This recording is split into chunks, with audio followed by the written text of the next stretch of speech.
بسم الله الرحمن الرحيم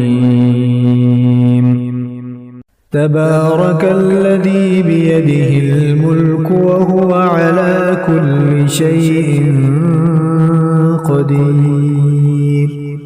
الذي خلق الموت والحياة ليبلوكم أيكم أحسن عملا وهو العزيز الغفور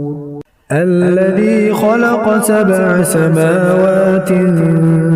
طباقا ما ترى في خلق الرحمن من تفاوت فارجع البصر هل ترى من فطور ثم ارجع البصر كرتين ينقلب إليك البصر خاسئا وهو حسير ولقد زينا السماء الدنيا بمصابيح وجعلناها رجوما للشياطين وأعتدنا لهم عذاب السعير وللذين كفروا بربهم عذاب جهنم وبئس المصير إذا ألقوا فيها سمعوا لها شهيقا وهي تفور تكاد تميز من الغيظ كلما ألقي فيها فوج سألهم خزنتها ألم يأتكم نذير قالوا بلى قد جاءنا نذير فكذبنا وقلنا ما نزل الله من شيء إن أنتم إلا في ضلال كبير وقالوا لو كنا نسمع أو نعقل ما كنا في أصحاب السعير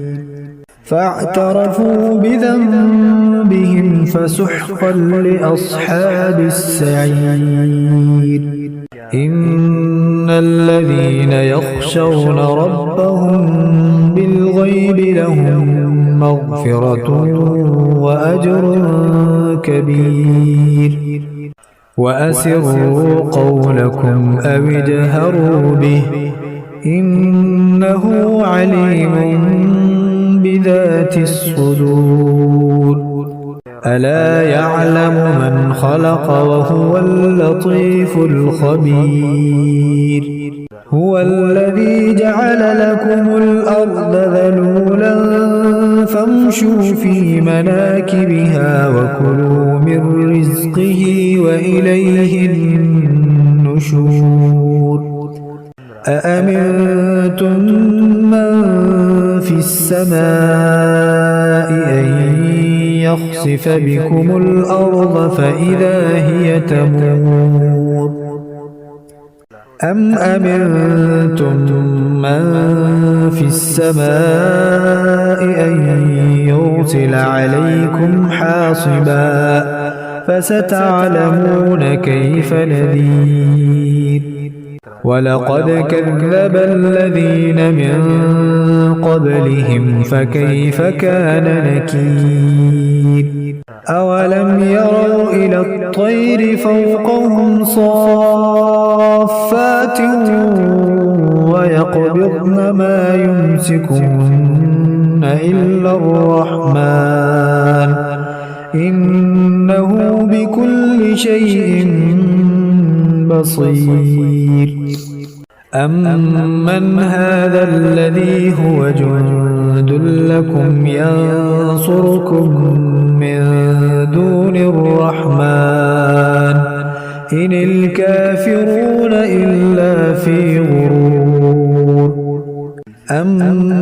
أمن هذا الذي يرزقكم إن أمسك رزقه بل لجوا في عتو ونفور أفمن يمشي مكبا على وجهه